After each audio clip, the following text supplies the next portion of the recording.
For me, a huge part of what makes any gig interesting, whether I'm playing or watching, is the sense that anything can happen. That tension you get when someone's gear breaks down, when somebody breaks the string in the middle of a song, when the drummer falls off the chair because they're so drunk they can't sit up. All of that stuff, it's kind of what makes live music interesting. Another one of those weird pop tendencies after kind of as the marketing people took over and creativity got squeezed further and further into a kind of tiny little box, was that pop gigs ended up with the bands trying to sound more and more and more like the record and relying more and more and more on backing tracks in order to get to that point, and less and less and less on hiring great musicians to do interesting things. The ones who were still doing kind of the interesting playing side of things got more and more interesting. But it got to the point where there were a lot of gigs that I just couldn't be bothered to go and see because all it was going to be was a regurgitation of the record. And even if I like the record, it's just no interest in that for me at all. And so whenever an artist came along who was doing something different, who was really messing with their songs live, who was willing to kind of take them to a new place and actually had a bit of experience as a live performer, it made them infinitely more interesting. I think the favourite for me of the last decade like that is Katie Tunstall, who is just an amazing live performer. And you kind of never know quite what she's going to do. Have any of you seen that video of her forgetting the words to Black Cross and the Cherry Tree that was doing the rounds recently? It's just great. She just goes off on this ramble about, was it squirrels or pigs or something? There's some sort of, not pigs in a David Cameron kind of way, but you know. She goes off on this kind of ramble about some animal that she's learned some fact about. And it's like, what? And then comes back around to the song again. And nobody sat there going, well, she couldn't even remember her own lyrics. This is highly unprofessional. She's awful. Everybody went, oh, is she brilliant? Because she was able to kind of turn that evening into something really special, something where something unique happened. And I've seen her screw that song up live as well. I saw her as part of the iTunes Festival a few years ago at Air Studios. And she was trying to do the loop thing at the beginning, the scratch guitar and the ooh bit. And she kept screwing up into the video. She just went, oh, sod it. And went on and did something else. And again, none of us asked for our money back. We all went, oh, that's really sweet. She messes up as well. But I've also seen her do a duo gig with Billy Bragg, playing an entire set of songs that she'd never heard before and never played, watching his fingers and joining in, and singing harmonies on songs that she hadn't listened to for 15 years, and being brilliant at it, and it being absolutely on a knife edge. And so for me, this is all about taking something that a style of music and a musical world that often ends up being horribly safe, and it feels like there's absolutely no kind of adventure in it at all, and going, let's turn this back into an adventure.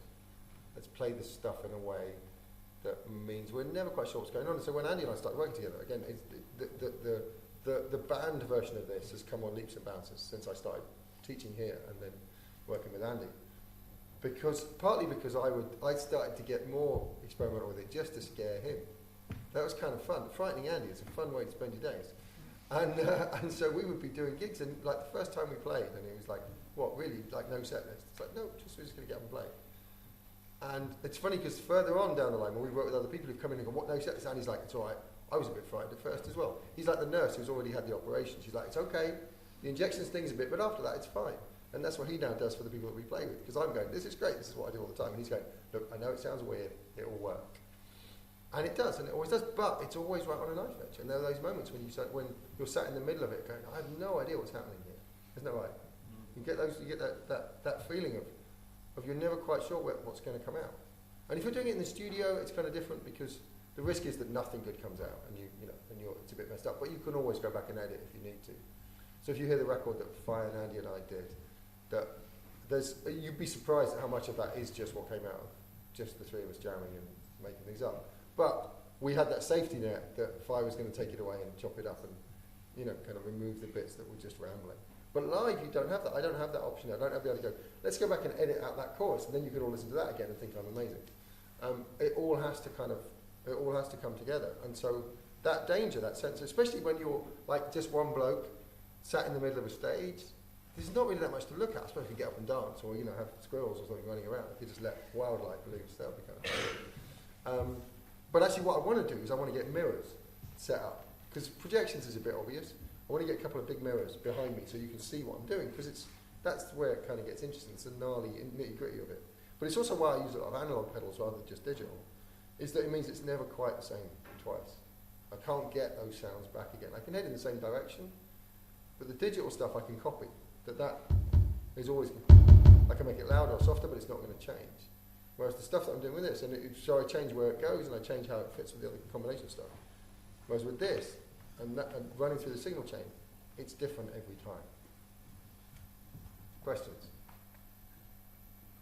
How do you think this applies to other instrumentalists, singers, songwriters, your approach? Songwriting is a very interesting thing because you can use it to interrupt the bit of your brain that is trying to think commercially.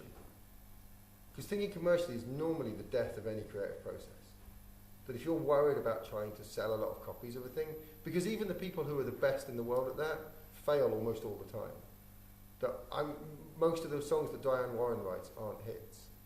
And there have been literally billions of sales of songs that Diane Warren has written. And she's still failing most of the time. That the great producers, Rodney Jerkins, the Neptunes, Timbaland, most of the records that they produce aren't hits. They don't just sit there and have hit after hit after hit. So if the people at the top of the tree whose job it is to think commercially are failing most of the time, and they have access to all of the best people to work with, then that doesn't strike me as being a particularly high success rate for those kind of things. So I think you're actually much better off writing the music that you want to hear and assuming that you don't sit at home and open and close the fridge door and go, oh, that sounds amazing. But assuming you actually listen to music, then the chances are you just need to find the people who like the same kind of music you do. That ability to listen to yourself, that's a whole other thing. The ability to actually intelligently assess what you're doing. Because you can get inside what it feels like to play and lose what it feels like to be the audience.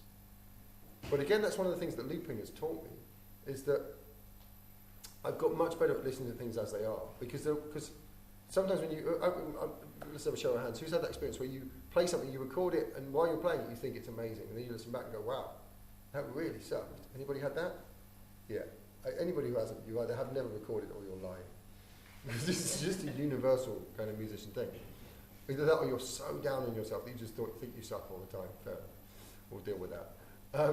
But no, I mean, and that used to happen to me all the time. And you don't have that luxury for looping. Because your audience are listening to you play it as well. So you're playing it and then it's going to come back time and time again.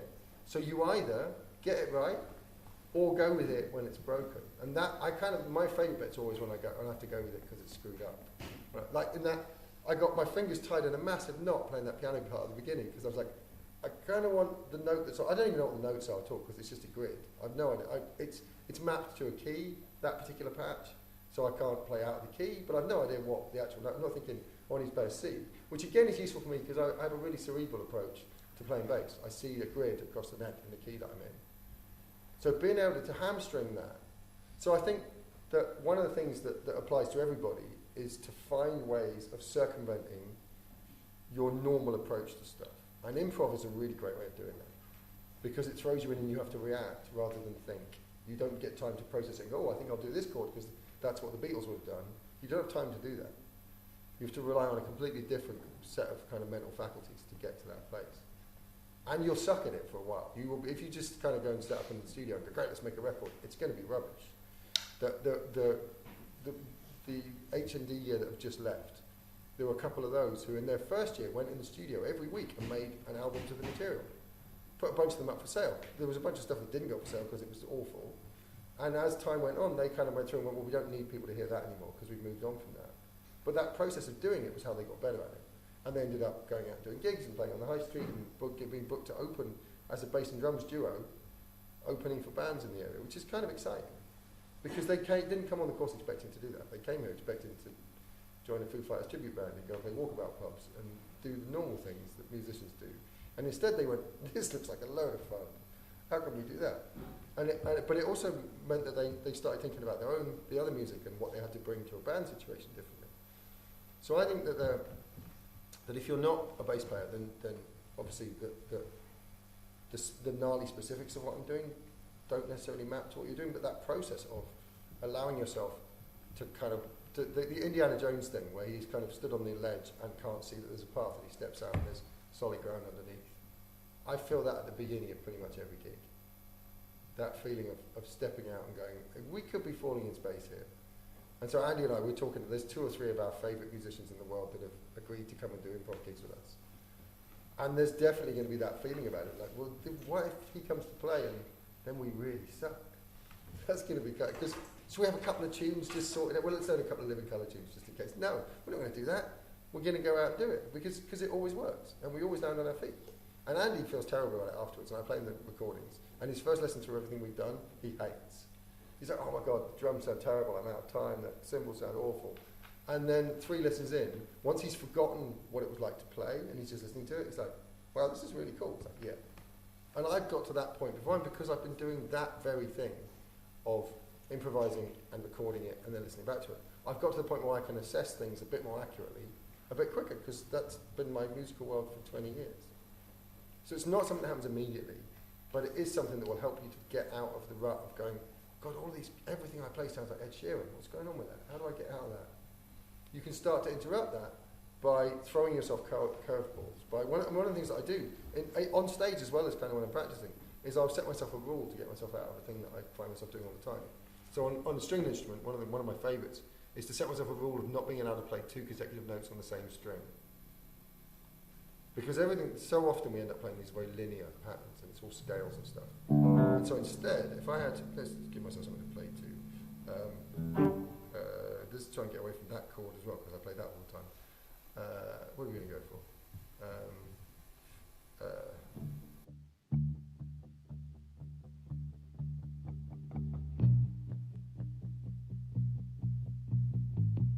Let's go to U2 land.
Generally a good thing, because the tendency is that when you're nervous you end up overplaying. When your sound is terrible you end up overplaying. When you can't hear yourself properly you end up overplaying, because you're compensating for the fact that going doesn't sound any good.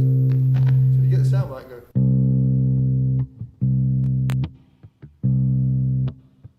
when you're happy with the sound, then you're happy to hit it once and let it ring.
that point, I still had no idea I couldn't predict the backing either. So the ability to confuse myself and to throw myself, so that what it forces me to do is it forces me to keep interacting with what's going on. And back to that thing of anything can happen. The thing that gives you that feeling on stage is when you're watching the interaction between the musicians. That I don't like seeing people going through the motions. I want to see musicians responding to each other and interacting and playing off each other, and there being the sense of them having fun and interesting stuff going on. And so if you're a soloist, that's really difficult to do because you're having to interact with yourself, which sounds horribly wrong. And so interacting with yourself on stage. And so once with the loopy stuff, if I can make that sound a bit less predictable to me, then it means that I have to keep responding to it. And so the stuff I'm playing over the top, rather than me just knowing it as a backing track, I'm still trying to hear where those gaps are. I'm still trying to feel the spaces in what's going on. And thus far, that's proved to be quite effective in terms of taking audiences on a journey that makes sense to them as much as to me. Does that make sense? Does that answer your question? It's a very, very long question. A very long answer to a very simple question. Sorry, that happens a lot. So we've got an hour left. I've just time for one more question. Any others? Could I ask you if you ever, when you laid all those backing tracks down, and you all of a sudden think of something that goes back on the grid, would you ever put that back in if that's what you really felt? Yeah, I mean, I think, I know occasionally I do. There are occasional things where I kind of, particularly if I'm, and this is where I guess style starts to influence it, and the idea that I'm actually drawing on idiomatic or stylistic elements in music all the time. So if I was drawing on something that was about funk, then I would be far more inclined to actually. So let's have an example. My wife is a singer, and we do a cover of "Love Is a Battlefield" by Pat Benatar. And in order to kind of to give it that sort of very solid metric feel, that I sample the kick drum at the start of it is sampled once, so that it's exactly the same every time. So it's, oh, hello, that's not right.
To be quite square and quite offbeat and kind of quite mechanical, and so okay, I will use that as an effect. But even then, there's that looseness against it. So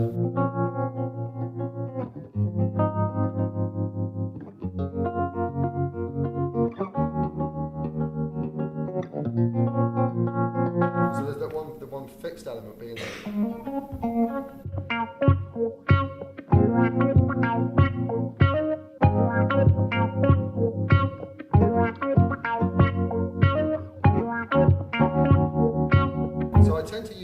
It's the Katie Tunstall trick, that if you're going to use a looper like that, rather than looping the whole form, I'll loop one section that, because it's static harmonically and the harmony shifting against it, it changes in relationship to it. So I will use the grid as something to kind of play off normally. I very, very rarely ever do anything kind of bang on it. It just doesn't really interest me, and it's kind of almost always. I mean, it does as a listener.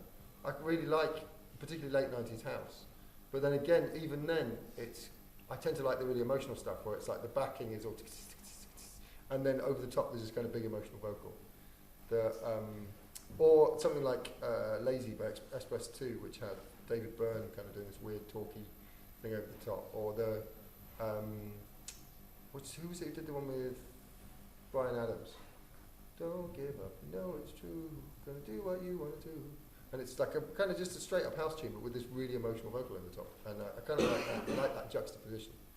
But yeah, there's enough people doing that, and I don't need to.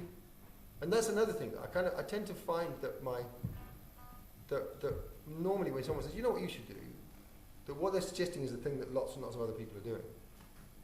You should do. I mean, I had it for years. You should do a record with a drummer. And it was like, what? Because there aren't enough records with bass players and drummers on together. Like the world is completely full of them.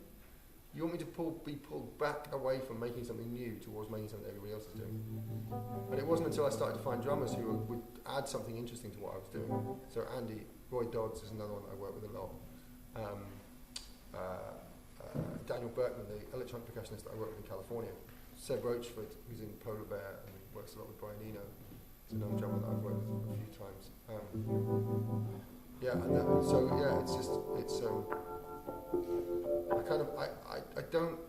The temptation to kind of be pulled back towards other people's expectations of what I should be doing is normally like minimal. I don't tend to respond to that because when I first started, especially, I would get anywhere from sort of 10 to 50 emails a week. And this is lovely, but you know what you should do? You should do a whole ambient record. You should do a funk record. You should do a record with a band. You should do. And I go, no, you should. It's you that wants to hear it. I didn't wake up accidentally with a hangover one morning and 1,000 CDs going, oh God, what have I done? It wasn't like it was an accident. Like it was like the worst stag weekend ever, and at the end of it I had this crappy album that I had no idea how it happened. It's like, no, this is the culmination of everything that I had worked on up until that point. And so when people come and go, you know, why don't you do that? I go, why don't you do it? If you're inspired by what I'm doing to want to hear that, that's great. That's how I take inspiration. And it's really important that when I can be as inspired by something that's missing from someone's record as I can by something that's amazing. Because I will hear other people's records and I go, this would be great. If only they played fewer notes. This would be lovely if this person understood space. This would be great. I'd love to hear what this band will be like without a singer. And then, but most of the time, my influences are people who make me feel a certain way. And I go, how can I make music that makes me feel like that, rather than wanting to sound like them? So my love of Joni Mitchell has never led to me learning any Joni Mitchell songs. There isn't a single Joni song that I can play you. If you said, let's have a jam, let's play some Joni, I go, nope, don't know any. And yet Hijira by her is my favourite record of all time. Same with the Blue Nile. The singer about the guy called Paul Buchanan. And both his solo record and the Blue Nile did 4 albums in 28 years. I've done that this year. It's like, they're like exact opposite of me in terms of their sort of work rate. And yet there's something about the way their records make me feel that I try and emulate, that is very much a part of what I do. But I don't think I sound like the Blue Nile. I certainly haven't, and I've only ever covered one of their songs, and that's because my wife wanted to sing it. And I play that. That's one of the few things that I can play on guitar. But yeah, so I tend to kind of to go with emotion, and so that means that people don't often spot my influences. I have a Cannibal Corpse t-shirt that I quite often wear on stage just to mess with people. But I really am a huge Cannibal Corpse fan, and a lot of extreme metal. There's a lot of extreme metal in my daily listening, and people go, well, how does that? Is that an influence? I go, well, it is, but it isn't as much as it's music that demands a response. You don't stick that on in the background and go, well, it's kind of all right. It's a bit like, I was listening to Radio 2, but I thought, well, Cephalic Carnage, I'll put them on instead.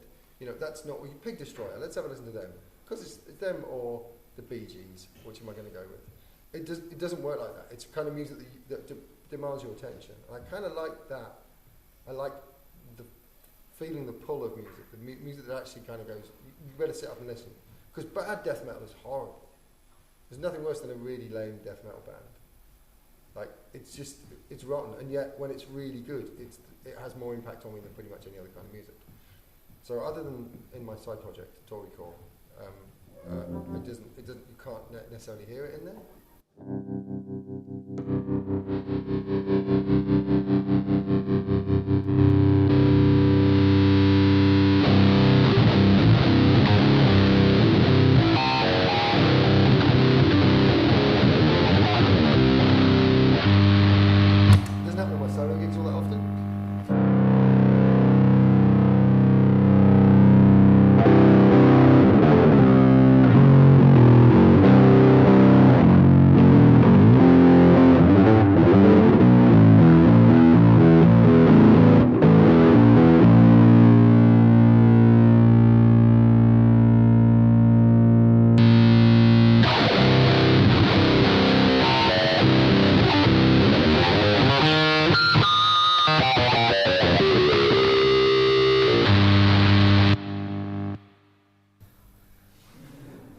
But anyone who's looking for a guitar player, I'll happily replace your guitar player.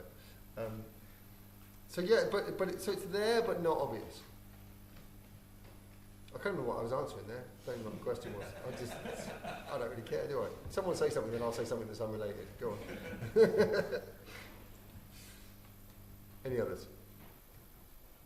Yes.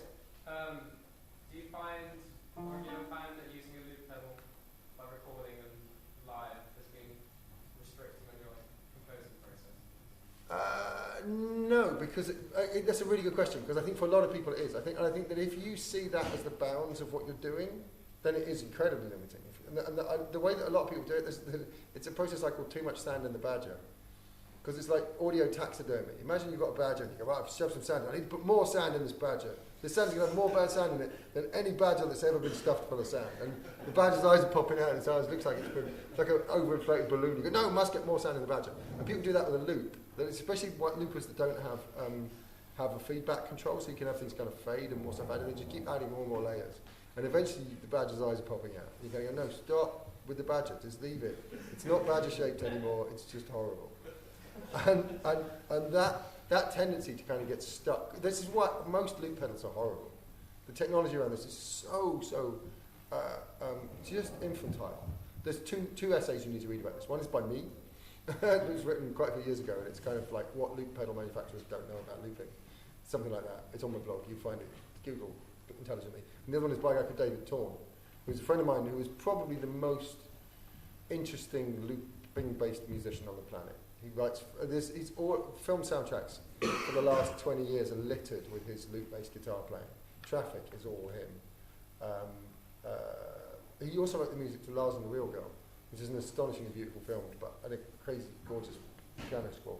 But yeah, this bits of it. So he does all the glitchy stuff that I do is stolen directly from David, and he wrote this piece about why is this stuff still like made like it's toys. I lost a Line 6 endorsement once by telling them that I thought their loop pedal was crap and their bass pod was pointless. That's not the way to get an endorsement deal. But I went in because it was like this could be really cool if you made it do this, and this, and the guy went, it's just a sort of add-on fun function. I went, then you don't even know what your own gear is meant to do. That's kind of embarrassing. And he was like, can you leave now? Okay, so yeah, that wasn't popular. But because the DL4, the Line 6 one, I've got one. I normally have it up here, post-processing stuff. It's like, a really cool pedal, but there's like 2 or 3 other things it needs to do to be like up there. There's obvious things that it could do. And so that's one of the reasons why I was so excited about getting involved with the loop relative. And we'll put up with it even though it keeps crapping out on me. There's some cool software versions now. There's things you can do with Super Looper and Mobius. But I think, coming back to your question, and not just talking rubbish for a change, the looping can be an incredible constraint if you see yourself as a looping musician. If the music doesn't come first, if the looping becomes a thing. And I remember doing a gig with Ed Sheeran years ago, and at the time he was about 15 or something, and at the time his whole shtick was that he would go, ta-da, look at me, aren't I clever doing looping? Because it was not that common back in 2006. I'd started doing it in the late 90s, but it still wasn't that common. That was a bit of a dig, wasn't it? It wasn't meant to be. He was like 2 when I started doing it. My first album came out when he was 2. But it was kind of cool because he popularised it eventually. But at this point, he had his little Boss RC whatever thing, and he was on after my wife and I. So we got up, did this with like vocals in it, and he was like, "Well, there goes my show." He was just the most despondent, angry 15-year-old in the world because we'd stolen his thunder completely. He was still great. That was the thing, and he sounded then the way he does now. It's like when the whole thing blew up about Ed, and people were like, "Oh, next there's another manufactured British-called pop star." It's like, no, that's exactly what he sounded like as a kid. I think he's great. I really like what he's doing. But yeah, his interaction with the looper has grown over time. Katie Tunstall's has Imogen Heap does amazing stuff with one. So what I tend to do is I tend to actually draw it out on a piece of paper. I kind of go, well, if that's my block of sound, what can I do to it? I can mute it and unmute it, so we kind of got lots of iterations of it. I can have that sat in the middle and bass line changing underneath, so it shifts in relation to it. I can loop half a chord and change the harmony. So if I loop something that has no third in it,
against that. So whatever's in the loop, I can then look at that and go, well, that looks like it's a D add second or add 9, but actually that can be anything. So I can put a B flat under it, I could put a B natural under it, it becomes a B minor 11. B flat under it becomes a B flat major 7 sharp 11.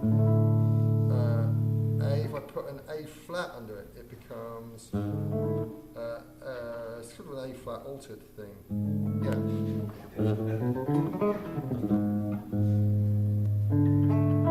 Yeah, ugly as anything. But G's quite nice. Although my arm's going to fall off trying to play it. F sharp. F.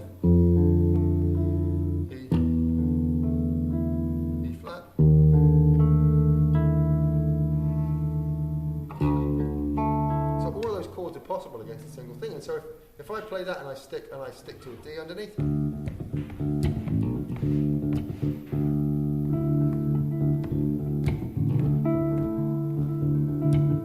but what the hell is on the time with it?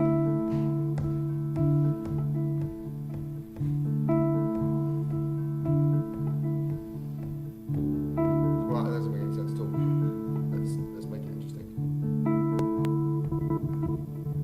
There we go.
So in answer, no.